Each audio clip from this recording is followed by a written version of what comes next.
The stars at night are big and bright. Deep in the heart of Texas. Let's talk about the Texans and their draft. It was a slow draft early because they had no first, no second round picks, but they did have a third round pick. They took their third round pick and they got a safety. They got a smart safety, a guy who's rangy, a guy who brother Eric Reed has played in the league for a while.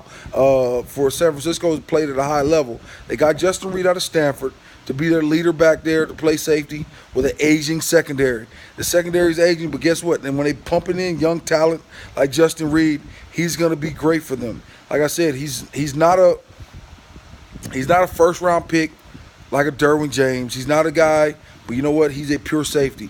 He's a guy who knows the game and very cerebral. Can play back there, plays fast, plays physical, and plays sideline to sideline, no seatbelt. I love what they're doing with this team. The new GM, Brian, is doing well. Brian Gaines, and he's gonna make things happen. When you look at their other third round pick, Martinez Rankin out of Mississippi State. Man, listen, the offensive line that Mississippi State continues to put out. These are guys who are a little bit older. They're 4th, 5th-year seniors, and they know how to play. Mississippi State for years and years now have put out good offensive line. When you look at a guy, they protected Dak Prescott, a guy who's a physical guy, plays center. The question is now with the center, what are they going to do with the rest of these guys? I mean, they bring in a center. They've drafted a center the last 3 drafts. And yes, some has played center, some has played guard. So now we're going to see where they're going to keep him. They put center down, which is a big deal. So we know he's probably not going to play guard. But let's see what they do with him. I mean, when you look at what he's done and what he can do, hey man, you can't beat that. And next third round, they took Jordan Atkins. Jordan Atkins out of Central Florida. We love tight ends here in Texas. We love them. When you go back to the history of tight ends, when you go with Billy Miller, you go with Owen Daniels.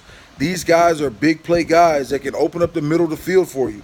And when you get a guy like Jordan Atkins, who, in my opinion, he's an A+ at where you got him for in the third round, a compensatory pick, you can't beat the value of that draft pick.